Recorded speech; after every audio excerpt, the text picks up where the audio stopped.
오늘 우리가 읽으실 말씀 요한복음 12장 3절 말씀입니다. 함께 읽겠습니다. 마리아는 지극히 비싼 향유 곧 순전한 나드 한 근을 가져다가 예수의 발에 붓고 자기 머리털로 그의 발을 닦으니 향유 냄새가 집에 가득하더라. 아멘. 저희 부부는 이번 달로 결혼한 지 31년이 되었습니다. 결혼해서 둘이 처음으로 본 영화는 미녀와 야수라는 영화였어요. 왜 웃으시는가? 예. 예. 아마 저를 야수로 생각하시는 것 같은데. 예. 하여간에 만화 영화였는데요. 그래 우리가 참 재미있게 보았습니다. 영화에는 벨이라는 이름의 미녀가 나오죠. 모든 면에 참으로 아름다운 캐릭터였습니다. 책을 사랑하고 아버지를 사랑하며 잘 위하고 동네 사람들에게는 칭찬을 받고 하다못해 동네에 있는 동물들에게도 사랑을 받는 처녀였어요. 벨은 야수의 성에 사로잡힌 아버지를 구해서 내기 위해서 자기가 대신 그 성에 갇혀 살기로 결심을 합니다. 나중에는 전혀 자기에게 도움이 되지 않는 정말 짐승 같은 이 사람을 구하기 위해서 험한 길을 달려가는 희생적인 처녀로서 그렇게 나옵니다. 야수는 처음에는 자기만을 위해서 사는 저주받은 왕자였어요. 하지만 나중에는 변화를 받아서 진정으로 인간다운 태도를 가지게 되었고 영화 마지막에는 자신의 본래 왕자의 모습을 다시 되찾게 되죠. 또 영화 속에 나오는 인물이 또 하나 있는데 남성미가 참 넘치고 잘생겨서 많은 사람들에게 호감을 주는 게스탄이라는 청년이 등장하잖아요. 그 모습과는 달리 게스탄은 짐승과 같은 자신의 본성을 영화 속에서 드러냅니다.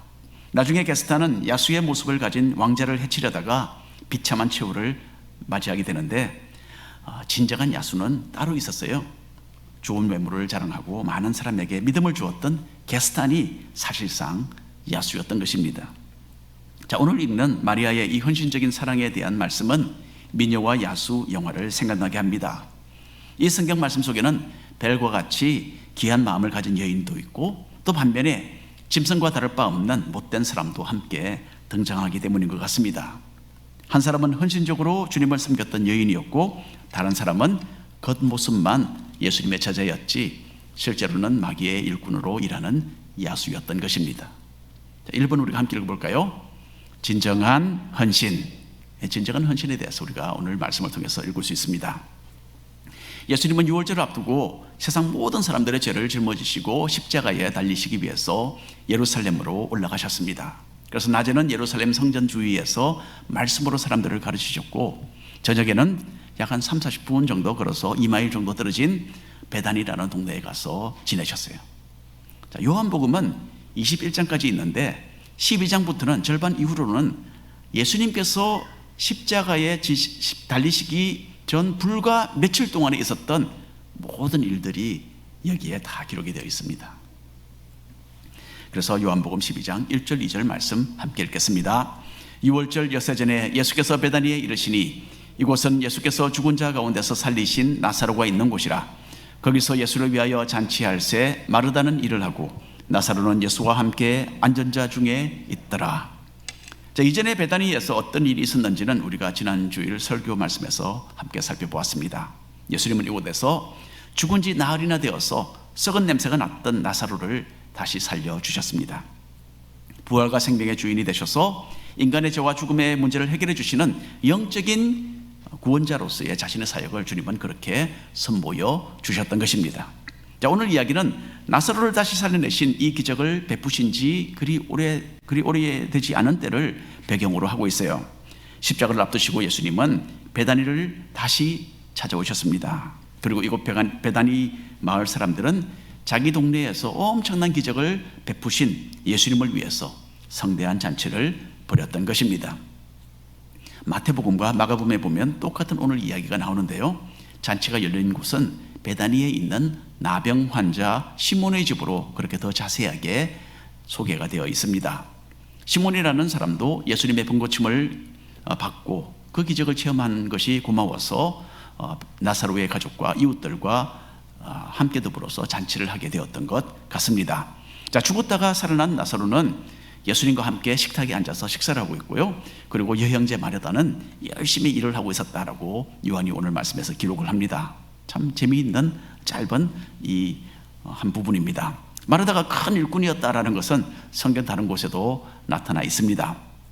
이전에 한번 나사로의 가족은 예수님을 초대해서 모셨던 적이 있었어요. 그때 마르다는 음식을 열심히 만들고 손님 시중을 드는데 완전히 몰입되어 있었습니다. 그런데 보니까 자매 마리아는 예수님의 발 앞에 앉아서 말씀을 듣고 있는 거예요. 여자분들은 다 아시겠죠? 왜 마르다가 이때에 속이 상했는지. 자기는 열심히 일하는데 자기 동생은 저기서 딴 일을 하고 있는 거예요. 그래서 마르다는 예수님께 오히려 항의를 하게 됩니다. 자기 동생이 일하지 않는 것 좀 꾸짖어 주시고 나가서 좀 도와주라고 말씀해야 하는 것 아닙니까? 라고 주님께 오히려 투덜거렸습니다. 그때 예수님께서 하신 말씀이 있죠. 누가복음에 있는 말씀입니다. 제가 읽어드리겠습니다.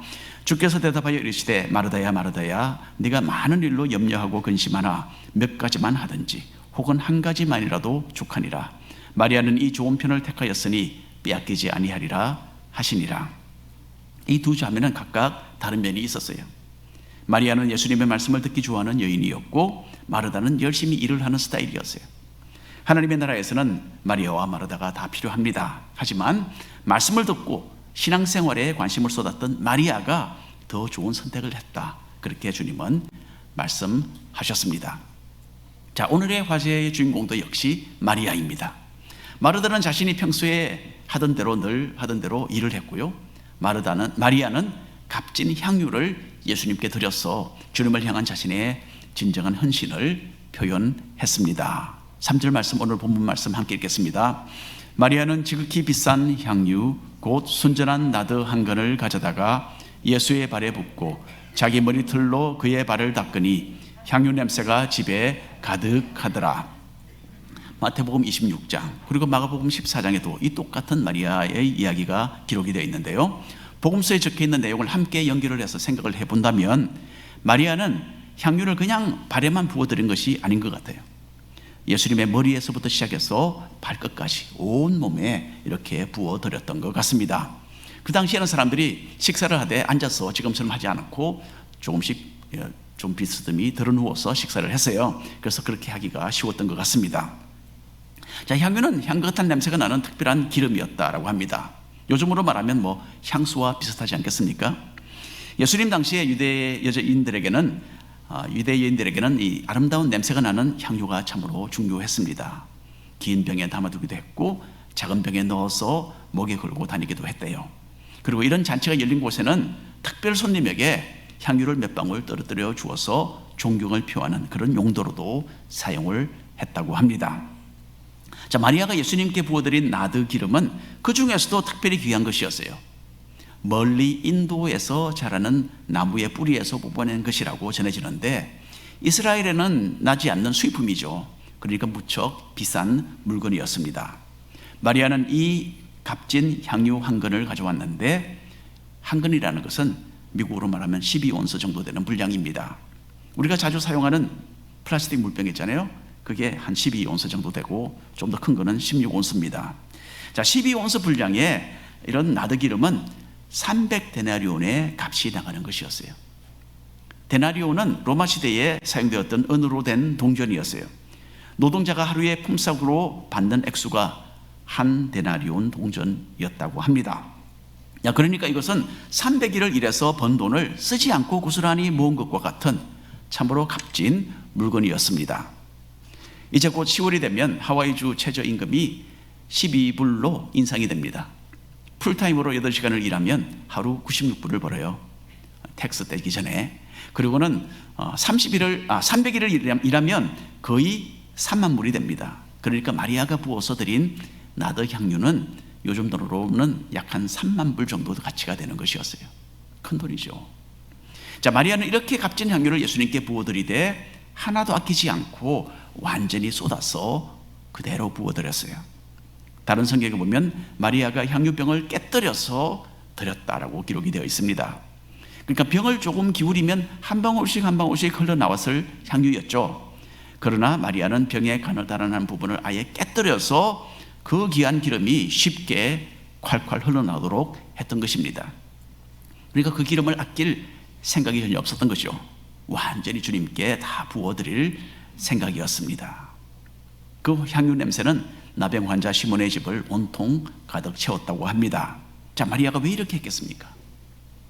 예수님을 향한 존경과 감사의 표현이었습니다. 하나님의 나라에 대하여 가르치시는 스승이셨죠, 주님은. 또 주님은 죽었던 오빠를 다시 살려주신 은인이시자 사람의 생명도 자기 뜻대로 살리시는 참으로 상상할 수 없이 높으신 존재이심을 마리아는 알았기 때문입니다. 그래서 마리아는 여자들이 가장 소중하게 여기는 이 향기로운 기름을 예수님께 아낌없이 부어 드렸던 것입니다. 하나님은 오늘 말씀을 통해서 우리에게 참으로 귀중한 교훈을 주고 계십니다. 나는 나를 사망에서 건져 생명으로 옮겨주신 예수님을 진정으로 사랑하고 있는가? 라는 질문을 우리는 스스로에게 하게 되는 거죠. 그리고 이 사랑으로 인해서 내 삶 속에 나타나는 주님을 향한 헌신은 과연 얼마만큼이나 마리아를 닮았는가? 우리는 이 질문도 아울러 하게 되는 것입니다. 주님의 은혜에 대한 감사는 우리 자녀들에게도 꼭 가르쳐 주어야 하는 중요한 신앙의 원리입니다. 부모님들은 아직 자신들의 보호와 지도하에 있는 주일학교나 중고등부 자녀들에게 헌금 생활에 대해서 가르쳐야 합니다. 이것은 하나님의 사랑과 은혜에 대한 하나의 감사와 예배의 표현이다 라는 것을 그들에게 인식시켜 주는 것이 참으로 중요합니다. 그리고 이왕이면 헌금 액수도, 자녀들의 헌금 액수도 좀 높여주는 것이 마땅합니다, 여러분. 40년 전에 제가 어렸을 때에 주일 헌금으로 드렸던 것이 1불이었어요. 예. 그런데 지금도 대부분의 주일학교나 중고등부 자녀들이 여전히 이 1불 액수에 머물러 있어요. 40년 후에. 우리 자녀들이 드리는 헌금이 자신들에게 헌금답게 여겨지기 위해서는 최소한 한 5불 정도는 되어야 된다는 것이 저의 개인적인 생각입니다. 40년 전에는 1불로 제가 참 좋아하는 맥도날드에 가서 빅맥을 하나 사 먹을 수 있었어요. 그런데 그래서 제가 가진 용돈에서 일부를 하나님께 헌금한다라는 것은 어느 정도 그래도 이 감사와 헌신의 표현이 되었다고 생각합니다. 자, 40년 전에 비해서 지금 물가가 많이 올랐죠. 빅맥 하나가 5불이 넘습니다, 여러분. 그래서 요즘 우리 자녀들이 드리는 일불은 헌금의 가치를 잃은 지가 오래입니다, 벌써. 하나님께 조금이라도 값이 있는 헌금이 될 수 있도록 자녀들의 헌금 액수를 조절하시고 또 그렇게 가르쳐 주시기를 바랍니다. 우리 어른들에게도 도전을 하나 드리고 싶습니다. 본래 헌신은요, 조금의 희생이 불가피하게 요구됩니다. 진정한 의미에서 헌신은 우리가 스스로의 안일과 평안을 내려놓는 그런 결단을 뜻하죠. 이제 곧 시작되는 목장 사역에 헌신하시기를 권해드립니다. 우리 교회는 목장이 약 한 30개는 되어야지 되는 상황이에요. 그런데 늘 20개 남짓의 목장이 겨우 형성이 되어서 운영됩니다. 우리 교회 사역훈련을 마치신 분이 80여 명이에요. 86명입니다, 정확하게 말하면. 그런데도 이 가장 기본적인 사역을 회피하고 계시는 거죠. 목자로 섬기는 것은 책임이 다르고 또 때로는 힘이 드는 것이 사실입니다. 하지만 교회의 목사를 위한 것이 아닌 주님을 위한 섬김이기 때문에 이 정도 희생은 기꺼이 하겠다라는 그런 마음을 가질 수 있는 것입니다. 로마서 12장 10절 말씀 함께 읽겠습니다. 그러므로 형제들아, 내가 하나님의 모든 자비하심으로 너희를 권하노니 너희 몸을 하나님이 기뻐하시는 거룩한 산 제물로 드리라. 이는 너희가 드릴 영적 예배니라. 사도 바울은 우리의 몸을 바쳐서 하나님이 기뻐하시는 거룩한 산 제물로 드리라는 참으로 이 강력한 권면을 하고 있습니다. 제사에는 희생물이 꼭 필요합니다. 이 희생이라는 요소를 빼놓고는 주님을 향한 진정한 감사나 헌신의 표현이 성립되지 않습니다. 그래서 다윗 왕도 값없는 제사를 내가 하나님께 드리지 않겠다라고 선언했던 적이 있지 않습니까? 하나님의 은혜를 받고 그 사랑을 진정으로 체험한 사람이라면 마리아의 진정한 헌신의 의미를 이해할 수 있을 것입니다. 예수님이 얼마나 나의 삶에 중요한 분인지를 진정으로 깨닫는다면 주님을 위해서라면 무엇이나 할 수 있는 겁니다. 아무것도 아깝지 않습니다. 주님의 은혜를 더 깊이 아는 사람들이 되어서 조금 더 희생하고 가장 최상의 것으로서 하나님께 헌신하는 사람들이 되시기를 바랍니다. 두 번째로 읽어볼까요? 가짜 신앙. 마리아가 예수님께 드린 향유는 온 집을 아름다운 냄새로 가득 채웠습니다. 하지만 거기에는 반대로 지독하게 나쁜 냄새를 풍기는 사람이 하나 있었어요. 가룟 유다였습니다. 가룟 유다는 마리아의 향유가 300데나리온의 가치가 된다는 것을 금방 알아차렸어요. 만일에 마리아가 한 방울씩 예수님께 떨어뜨려서 드렸다면 별 말이 없었겠죠. 하지만 병 윗부분이 깨어진 상태에서 향유가 마구 흘러나오는 것을 보고서 가룟 유다의 눈이 뒤집어지게 된 겁니다. 그야말로 돈이 펑펑 흘러내려서 흡입되는 것으로 그렇게 보였어요. 4절 5절 말씀 함께 읽겠습니다. 제자 중 하나로서 예수를 잡아줄 가룟 유다가 말하되 이 향유를 어찌하여 300데나리온에 팔아 가난한 자들에게 주지 아니하였느냐 하니, 다른 복음서에 의하면 마리아가 한 일에 대하여 제자들은 모두 공통적으로 그것이 좀 과다한 행동이었다라고 생각을 했습니다. 그런데 특별히 가룟 유다는 더더욱이나 그렇게 느꼈고 여기에 대해서 강한 어조로 마리아를 지금 탓하고 있습니다. 가룟 유다의 눈에는 예수님에게 그 향유가 모두 드려지는 것이 완전한 낭비로 보였어요. 왜 이 귀한 것을 쓸데없이 허비하느냐라고 나무라고서는 차라리 그것을 팔아서 가난한 사람들을 위해 사용할 수 있었겠다라고 안타까워했습니다. 일반적으로 대부분의 사람들은, 특별히 남자분들은 가룟 유다의 말이 타당하다, 정당하다라고 느껴질 것입니다. 그런데 요한은 여기서 성경 다른 곳에서는 알려지지 않은 가룟 유다에 대한 중요한 한 가지 내용을 하나 덧붙입니다. 6절 말씀 읽겠습니다. 함께. 이렇게 말하면 가난한 자들을 생각함이 아니요 그는 도둑이라 돈꾀를 막고 거기 넣는 것을 훔쳐 가미느라. 가룟 유다는 겉으로는 예수님의 제자로서 그 잔치집에서 예수님과 함께 나란히 앉아서 음식을 먹는 그 영광을 누리고 있었어요. 여러 해 동안 예수님과 가까이 지내면서 주님의 말씀도 듣고 또 주님이 주시는 능력으로 큰 일들을 행하기도 했을 것입니다. 하지만 그 마음은 변화되지 않았고 여전히 어둠과 타협된 삶을 살고 있었다는 이야기입니다. 이 세상에 오신 하나님을 그렇게 가까이 모셨지만은 가룟 유다는 진정으로 주님을 만나지 못했습니다. 마리아가 예수님께 드렸던 향유가 무한하게 아깝게만 느껴졌고 말로는 가난한 사람을 도와야 한다라고 외쳤지만은 실제로는 그것이 아니었어요. 가룟 유다는 도둑이었고 그 돈은 자기가 차지해야만 했던 것입니다. 바깥으로는 신앙이 있는 것처럼 행동해도 실제로는 그렇지 않은 사람들이 있습니다. 예수님께 대한 진실된 믿음을 소유할 수 있는 기회가 수없이 자기들에게 주어졌지만은 이 사람들은 아깝게도 안타깝게도 그 기회들을 뿌리치고 있습니다. 그래서 겉으로는 신자의 모습을 가지기는 해도 실제로는 신앙인이 아닌 거예요. 여러분, 우리는 마음이 변화되어야 합니다. 아무리 교회를 오고 가며 말씀을 거듭해서 듣는다 하더라도 진정한 의미에서 주님의 제자로 살기를 거부한다면 우리는 결국 가룟 유다처럼 악취를 풍기게 될 것입니다. 아무리 외형적으로 종교적인 모습을 가꾸고 다듬어서 사람들 앞에 보인다 하더라도 아무런 소용이 없습니다. 주변에 있는 사람들은 다 속일 수 있겠죠. 하지만 하나님의 눈은 피할 수 없습니다. 사람들 앞에서 영적인 말을 하고 다닐 수는 있을 것입니다. 하지만 우리의 심령을 환하게 들여다보고 계시는 하나님 앞에서는 벌거벗은 부끄러운 모습을 감출 길이 없는 것입니다. 세 번째로 함께 읽어볼까요? 예수님의 무한하신 가치. 가룟 유다는 왜 이 귀한 것을 이렇게 낭비하느냐라고 마리아를 꾸짖었습니다. 다른 제자들도 여기에 대해서 생각이 그리 많이 다르지는 않았어요. 하지만 참 놀랍게도 제자들은 예수님으로부터 마리아가 옳은 일을 했다라고 인정하시는 말씀을 듣게 되는 겁니다. 예수님께서는 가난한 사람들은 언제든지 주위에 있기 때문에 그들을 위해서 선을 항상 할 수 있지만은 자신이 그들과 함께 있을 날은 이제 얼마 남지 않았다라고 말씀하셨어요.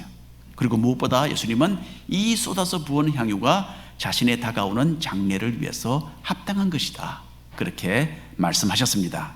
7절 8절 읽어보겠습니다. 예수께서 이르시되 그를 가만두어 나의 장례할 날을 위하여 그것을 간직하게 하라. 가난한 자들은 항상 너희와 함께 있거니와 나는 항상 있지 아니하리라 하시니라. 예수님은 이렇게 낭비된 향유보다 무한하게 더 가치가 있으신 분이셨어요. 얼마 전에 미국 본토에서 어떤 사람이 집 한쪽 구석에 놓여져 있던 오래된 그림을 없애기 위해서 팔려고 야드 세일에 내어놓았다고 합니다. 한 사람이 다가와서 그 그림이 얼마냐라고 묻자 100불이라고 말했어요. 뭐 좀 깎으면 1, 20불 깎아줄 그런 계산을 했을 겁니다. 그런데 손님은 두말하지 않고 선뜻 100불을 탁 건네주고는 그 그림을 사가는 거예요. 나중에 알려진 사실인데 그 그림은 150년 전에 어느 유명한 화가가 그렸던 그림이에요. 사람들에게 아직 알려지지 않은 오리지널 그림이었는데 손님은 그 그림 아랫부분에 그려져 있는 화가의 사인을 알아보았던 거예요. 나중에 이 그림은 거의 10만 불에 팔리게 되었다고 합니다. 처음 판매된 100불, 가격보다 1000배가 되는 값진 작품이었어요. 그 그림의 가치를 알았던 손님에게는 그 100불은 아무것도 아니었어요. 그렇죠? 하지만 그 그림을 기분 좋게 팔았던 사람은 그 100불도 많은 돈으로 보였을 겁니다. 이 똑같은 현상이 베다니 동네 잔치집에서도 벌어지고 있었어요. 마리아는 예수님이 얼마나 귀한 분인지를 알았기 때문에 값진 향유가 하나도 아깝지 않았습니다. 반대로 가룟 유다는 자기 앞에서 앉아서 식사를 하고 계시는 스승님의 가치에 대해서 전혀 이해가 없었고, 그래서 그 값진 향유가 무한하게 아깝게 여겼었던 것입니다. 이때로부터 별과 며칠 만에 가룟 유다는 은 30개를 돈으로 바꿔서 예수님을 팔아넘기는 악을 행하게 됩니다.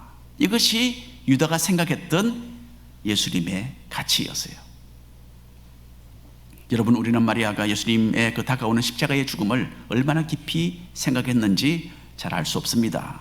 어쩌면 예수님의 모든 다른 제자들보다 주님의 말씀에 귀를 기울였던 마리아가 주님에 대해서 더 깊은 이해를 가지고 있었는지도 모릅니다. 어쨌든 예수님은 마리아의 헌신을 자신의 장례를 위한 준비로 받아주셨어요. 이게 중요한 겁니다, 여러분. 예수님이 우리의 헌신을 어떻게 생각하시는지, 이게 중요하지 사람들이 어떻게 생각하는가, 이게 중요하지 않습니다. 새벽기도 시간에 교회를 오다 보면요, 매일 길가에 어김없이 보는 광경이 하나 있어요. 아침에 저보다도 더 일찍 일어나서 조경을 하면서 운동을 하는 사람들입니다. 건강을 위해서 목숨에 건 사람들이 참 많아요. 우리들은 열심히 운동을 한다든지 또 열심히 일을 하는 것을 당연한 것으로 여기고 그런 사람들을 우러러보고 또 칭찬하기까지 합니다. 그런데 세상 사람들은 기도하기 위해서 새벽에 교회를 찾는다든지 또 하나님을 찬양하기 위해서 수요 예배를 향하는 성도들을 이상하게 생각하는 거예요. 또 하나님의 말씀을 듣고 신앙을 새롭게 하려고 주일 예배로 발걸음을 옮기는 우리들을 손가락질하는 사람들도 있습니다. 왜 귀한 시간을 그렇게 낭비하느냐라고 비웃는 거예요. 예수님의 그 무한하신 가치를 몰라서 하는 소리입니다. 오늘 결론의 말씀을 드립니다. 우리는 우리의 죄를 위해서 기꺼이 십자가를 지신 예수님을 사랑합니다. 온 세상을 만드시고 이 온 우주의 주인 되시는 예수님께서 자신의 고귀한 생명을 우리를 위해서 다 내어주셨기 때문입니다.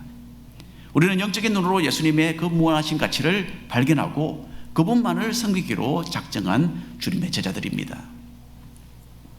마리아는 예수님을 위해서 가진 모든 것을 기꺼이 드렸어요. 예수님을 위해서라면 아무것도 아깝지 않았습니다. 예수님을 위해서라면 낭비라는 것은 있을 수가 없는 거죠. 마리아와 같이 주님을 사랑하고 우리를 위해 자신의 고귀하신 생명을 내어주신 예수님께 헌신하도록 하십시다. 그리고 나에게는 주님을 향한 이 헌신의 표현으로 풍성하게 내가 부어드릴 값진 향유가 무엇인지, 나에게는 이 향유가 무엇인지 묵상하며 사는 성도들이 되시기를 바랍니다. 기도하겠습니다. 우리를 위해서 생명을 버려주시고 우리를 사망에서